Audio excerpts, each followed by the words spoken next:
Good morning, everyone. Welcome to episode 8 of Pantry to Plate. It is March the 8th, and we are talking about cabbage. My name is Kristen Elliott, one of the dietitians here on staff at the food bank, and we are live in the Kaiser Permanente Learning Kitchen. March is National Nutrition Month. And the theme is a world of flavors. So we're celebrating the different ways that cabbage is used in cuisines across the world. It seems to be one of the most universal vegetables that is just available. Name a culture, they probably have a cabbage recipe in it. So I'm going to be highlighting 3 recipes from 3 different cultures.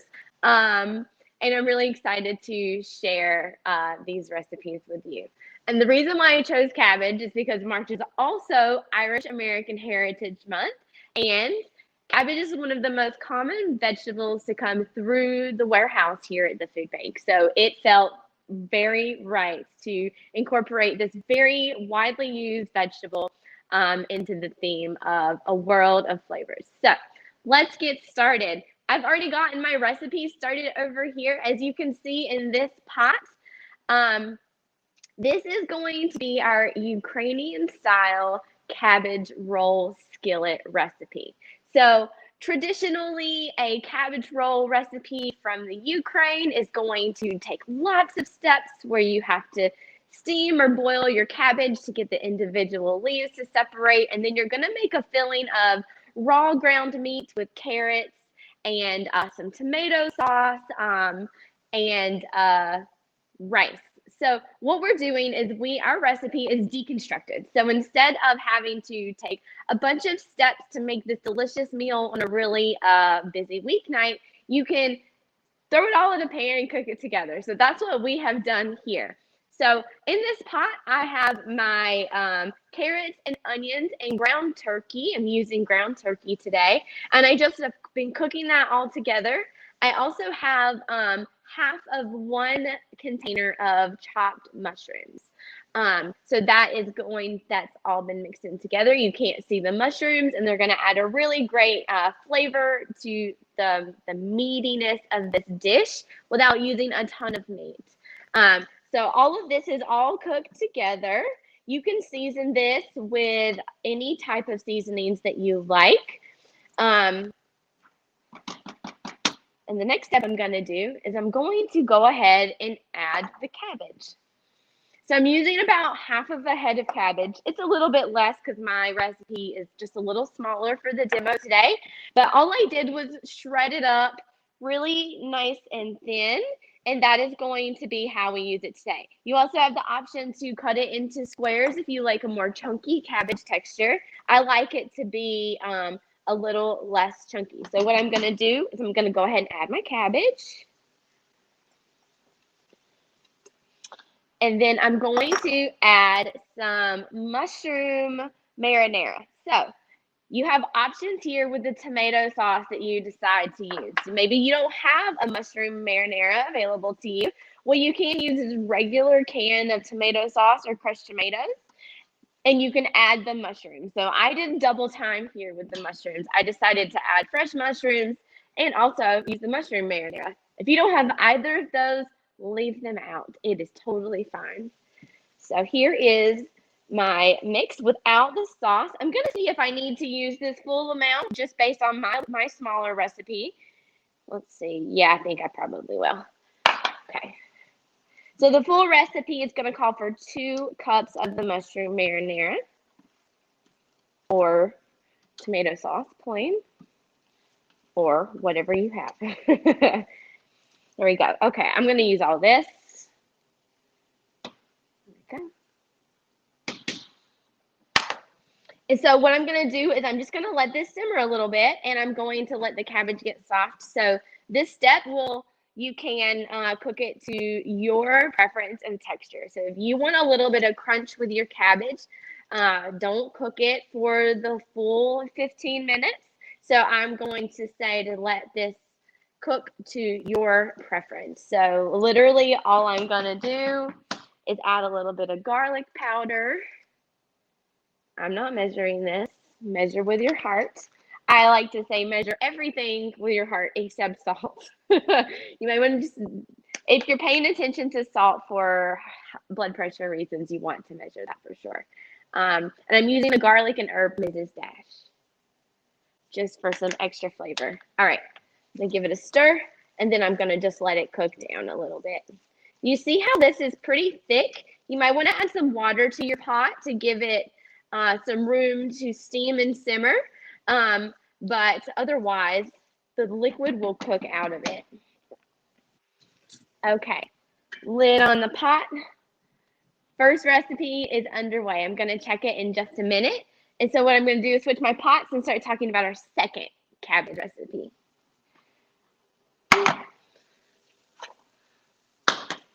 Go. All right, pan's already simmering away. Second recipe with cabbage today is going to be a Filipino style noodle dish called Pancit. I think I said it right. Tavy, I hope I said it right.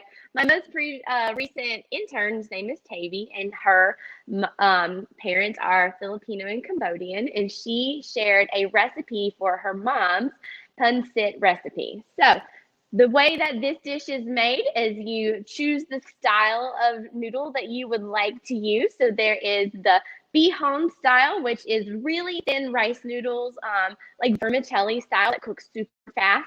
Or you can use something like a spaghetti that is a wheat noodle. So we're using spaghetti, and our recipe is called Pantry Pancit because we're using some things that are common in food pantry. So for my recipe here, what I have done is I have a couple of small chicken breasts sliced up really thin, and I marinated them with some soy sauce, so about 2 tablespoons of soy sauce. And then I added just a little bit of oil to the chicken because my pans are not non-stick. If your pan is non-stick, you don't need to add any oil to the marinade for the chicken. And when I say marinade, I mean prep your chicken first and leave it to marinate with the soy sauce and then prep the rest of the recipe. I don't mean like hours of time, just a simple, quick marinade while you're prepping. So then I started with my onions and my garlic and my shredded carrots in the pan with the chicken to just get them to cook down together. This is going to be the base of all of your flavors. So traditionally with Pancit, you will start with the chicken, pull it out, add some chicken bouillon with some water and cook your vegetables in that, and then pull out the vegetables and then add your noodles. And then when your noodles are done, you put it all back together. So for the sake of making this a little more simpler for a really busy night, that's our focus today. We are going to be cooking it all together like one pot style. So instead of removing this, or like I said, like taking out the meat and adding the broth to cook in, we're going to add the noodles and the broth directly to the chicken and the veggies here, and it's going to all cook together. So the noodles are going to soak up some of the liquid. So our dish ends up being a little bit more saucy than traditional style Pancit because it's usually like a more dry noodle dish. But to make it real easy, we are making it this way. So I will say that we got approval from Tavy's mom for our recipe. She was pleasantly surprised with the way that it turned out. Okay, so I'm going to add my chicken broth. Actually, here we go. Here we go. I'm dropping noodles for our recipes. So you're thinking, Kristen, you haven't said cabbage at all in this recipe. So cabbage is one of the main traditional vegetables used in this dish. So, but what Tavy and I decided to do was not add the cabbage until much later because the texture of the cabbage is really important for the final version of the dish. You want to have a little bit of crunch. So I'm going to add that closer to the end of the noodles cooking. So I'm using some frozen chopped green beans. As one of our vegetables. We've got the carrots and the onion as part of our vegetables, and then the cabbage will go in just a little bit later. So here's my green beans. Give them a good stir. If you're using fresh green beans, you could also just add them later with the cabbage. So they still have some good texture, but that is totally up to you and what you have available. So I'm going to add my broth. This is about 2 cups of broth, chicken broth. There we go. I'm just going to bump up my temperature a little bit here so it comes to a simmer. The green beans were cold, so it's going to bring down the temperature of the pot. So you're going to want to bump it up to make sure that you don't just let it hang out for a while without it actually cooking. Okay, so got that. And then I'm going to take my noodles. So I'm using whole grain thin spaghetti. It's going to be similar to the wheat style noodle that can be traditionally used in this recipe. There we go. So all you need to do is make sure that your noodles are submerged in the liquid. So I'm going to have to make sure that they crunch a little bit so they fit.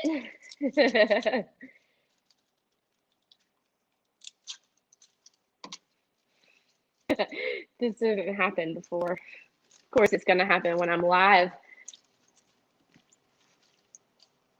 All right. I'm doing the thing you're not supposed to do. Haha, there we go. Now they fit. So from here, all I'm going to do is put the lid on it and let the noodles cook. So it's going to take about 9 minutes for this style of noodle. Just follow the directions on the package of noodles that you choose. All right. So pretty simple and straightforward recipe so far. I'm going to add the cabbage in just a couple minutes. And then I've got some extra soy sauce if I need it for the noodles. We'll see what the flavor turns out to be once we get closer to it being finished. Okay, I'm going to go ahead and get my third recipe. I have really heavy trays today. This recipe is going to be a no-cook recipe, and it is going to be from El Salvador. So a traditional meal in El Salvador would be pupusas, which could be stuffed with beans and cheese or meat, and then topped with a cabbage slaw. So this cabbage slaw is called curtido. So I know that is not a very good pronunciation. That's my southern twang coming out there. But so traditionally this dish is fermented. The cabbage is fermented similar to sauerkraut would be, or kimchi would be in Korea. So all of those are cabbage dishes. So this one for today, I'm not going to prepare it fermented style. I'm going to prepare it fresh style. I'm going to tell you how you can make it fermented at home. It's not hard. There's nothing extra that you need. I'm going to come check my pots over here real quick first. Let me see how my cabbage is doing. This sounds so good. This is beautiful. Cabbage is looking good. This isn't boiling yet, so I'm going to bump up the temperature on my noodles, my Pancit. Okay, so for this dish, I decided to use green and red cabbage or purple cabbage. And traditionally it's made with green cabbage. So what you would do is you would take a big jar and you would boil some water and pour it into the jar to sterilize it. So similar to what you would do if you were making pickles or going to can something at home for shelf-stable purposes. This dish is not shelf-stable, caveat. So traditionally you would take just your cabbage and also pour some boiling water over that to start to make it much tender. So if you were to just put straight raw cabbage in with the rest of the ingredients for the fermented style, it's not going to get the softer texture that you would expect from a sauerkraut style slaw. So with that, once your cabbage has just soaked a little bit and got a little bit soft, you would add in the rest of the ingredients. So the rest of the ingredients are, so we're going to have cabbage, we're going to have some grated carrots, and we're going to have some sliced onion. So you can use whatever onion you like. And also it usually comes with chilies, fresh chilies. So if you want it to be spicy, you can include those or not include those depending on your taste I do not have chilies today, but at home when I make this, because I make this often, the fresh style, I do add chilies, and it's fantastic. Gonna give my food a little stir here. All right, that looks good. So we've got a good boil going on our noodles here. I'm just gonna give it a stir and make sure all the noodles are touching the liquid. Beautiful, beautiful. Okay, pat it all down. With the lid on, it also helps it to steam from the top instead of it just cooking inside of the boiling liquid. Back to the curtito. So I've got my 2 types of cabbage, my carrots, and my onions. You can add chilies if you want to. The dressing, if you will, for this dish is just going to be vinegar and salt traditionally. When I eat it raw, I add just a little bit of sugar to cut the sour, and I do equal parts water and vinegar. So I've got equal parts water and vinegar here. I've got some salt and some sugar, and one of the most important ingredients is oregano. If you have Mexican oregano, that is the best one to use because it is super pungent and flavorful. I do not have Mexican oregano, so I'm using regular. But keep that in mind. I was able to find it in a regular grocery store on the seasonings aisle, and there's a whole section for just Mexican or Latino seasoning, so you can check there. So I'm going to just add my little salt and my sugar and my oregano to my vinegar water. And I'm going to grab a whisk here, and I'm going to do this little hand blender motion that I made up because I didn't have a hand blender. So it just works really well. And especially if you're like making a salad dressing that has oil in it, this is just helpful. It helps you to get to the bottom and get all of the salt and the sugar all mixed in.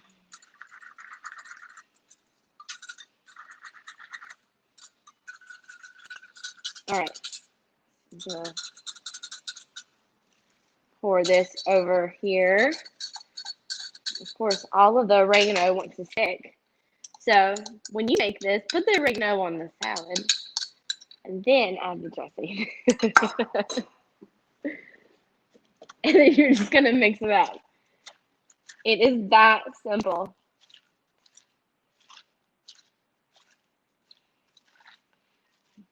So this is literally the final product if you're going to eat it fresh. I would let it sit for just a little bit. It's also really delicious if it's cold. So you can keep that in mind. It's going to wilt some and it will hold as leftovers pretty well. This is the full combo. Beautiful, beautiful. And it's a great substitute for traditional Southern slaws that are made with high-fat mayo and stuff like that. So if you're looking for a fresher take or just a way to add more veggies, but not all the extra fat in the cream, this is a great recipe. So if you were making this fermented, you would pack all of these ingredients into a jar and you would leave it open in your kitchen for up to 24 hours. It's going to be fine. You've got plenty of salt and vinegar in the recipe. It's not going to go bad, but you're going to get some good bacteria from the air to ferment itself. So once you've let it sit out for about 24 hours, you can put the lid on it and it's going to ferment the rest of the way, similar to how you would make kimchi. I just realized I didn't set a timer on this. That's fine. It happens sometimes. But it looks and smells amazing.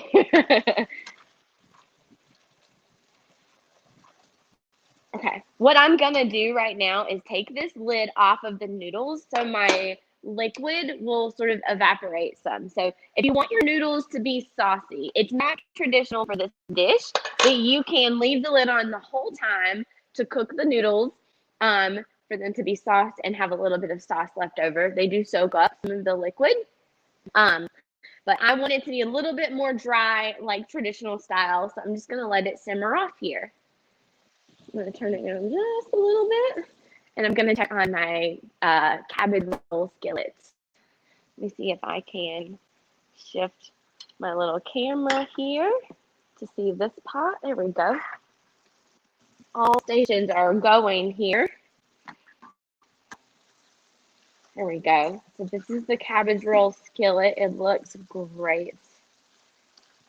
It smells so good.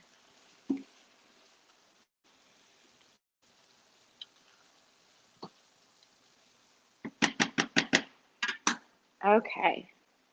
Okay.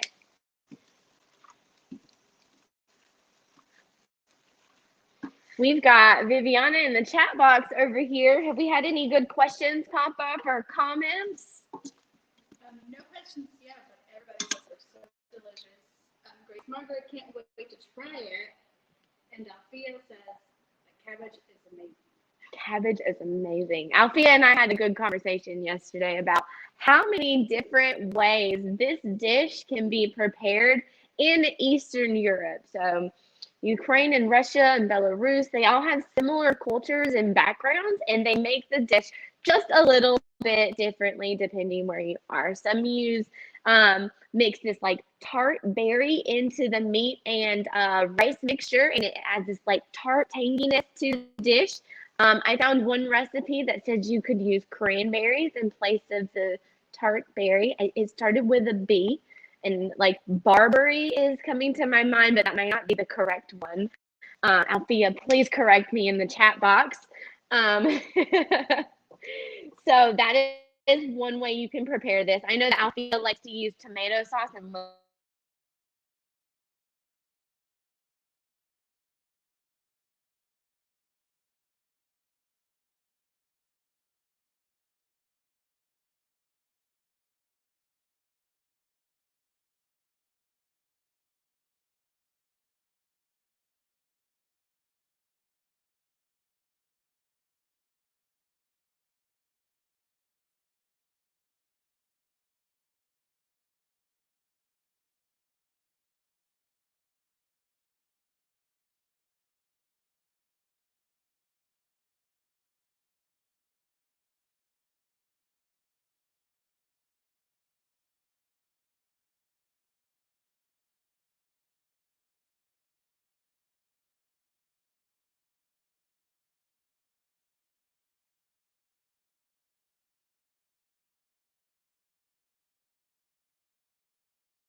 okay, is my sound back now? I'm sorry about that, friends.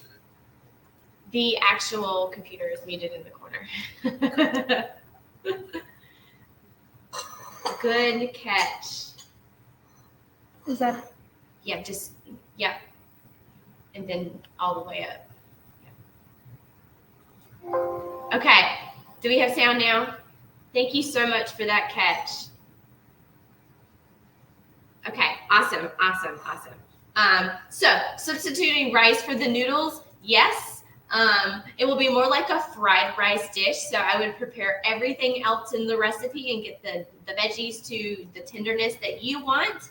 You won't necessarily need the broth, the chicken broth aspect, but you might want to add like a little bit of chicken bouillon to get the flavor that the pancit has, because it's really chickeny flavored, like, because that's a traditional way, is to use the chicken bouillon as the flavor. So all of that to say, yes, it'll just be more like fried rice. Great question. Great question. Okay. So I'm getting a scoop of my cabbage roll skillet over here. I'm going to show you how it's traditionally served.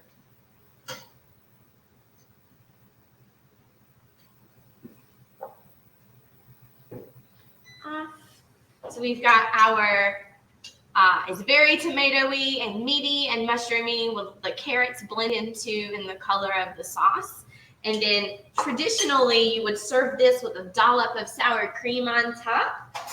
Today I'm going to use just a simple plain Greek yogurt. That's a healthy option, but you can also use sour cream. Like, don't eliminate the sour cream if that is what you prefer.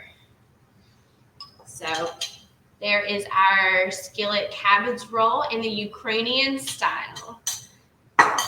Okay, checking my noodles again. Oh, this is good. The sauce is really cooked down. Oh, this looks delicious. I'm just gonna add a handful of cabbage to it because I want it to be crispy. If you want your cabbage to be less crispy, add it earlier while you're cooking the noodles. I really love the texture of the fresh cabbage in this dish. And then you can also put some raw cabbage on top if you decided to cook it all and to be nice and tender. That is an option as well. This looks so good. Okay. Saved a little bit of cabbage for my topping. Okay. Got our cabbage roll here. So we're going to show you the Pancit. This is the Canton style, which is the wheat noodles. If you were using the thin rice noodles, it would be home style. Okay. Noodles, veggie noodles with chicken, and then as a lot of South Asian cuisines, you have the opportunity to touch this up with the flavors that you like best. So if you like spicy, you can add some chili oil or some sambal or some like peppers soaked in vinegar. If you like tangy, the peppers with the vinegar would be really good to add the tang. Traditionally, it's served with a drizzle of a citrus fruit in the Philippines called calamansi. I believe that's how you say it. Similar to like a lemon or lime here, but it's extra pungent. So you might be able to find that in some of our really diverse grocery stores like on Beaufort Highway or something like that. And then fresh herbs. So you put some fresh green onion on top or some fresh cilantro is going to be a pop of flavor that will just add to the entire dish. I'm going to add a little bit of cabbage. You could put some raw carrots on top for more texture. So you've got some options here. Make this flavor your own. And then last but not least, our El Salvadorian slaw. So another reason why I like to use the purple cabbage is because the whole dish turns pink after a day or so, and that's just really fun. If you've got kids in your house that are going to be like super in awe of like their food being a different color, or maybe they won't like it, so keep that in mind. But yes, here is our beautiful also El Salvadorian slaw. Ta-da. Okay, that was a lot that I just packed into this little video. You know, I just realized that I didn't mix the rice in to our cabbage roll skillet. So don't forget to add your rice. You're going to cook it first according to package instructions, and you're going to mix it in at the end after your cabbage is to the texture that you want. So don't forget to mix in your rice. I got way ahead of myself. Okay. How's it going in the chat box, Viviana? It's wonderful. Grace Margaret said, please pass a plate over here. Oh, I wish I could. There's so many good options here. Krista says it looks great. And Althea says it looks amazing. Awesome. Thank y'all so much. I'm so glad y'all were able to tune in today. I hope you'll try some of these possibly new to you ways to use cabbage. It is the most common vegetable coming through the food bank. So hopefully this just sheds a little bit of extra ideas on how you could use it at home.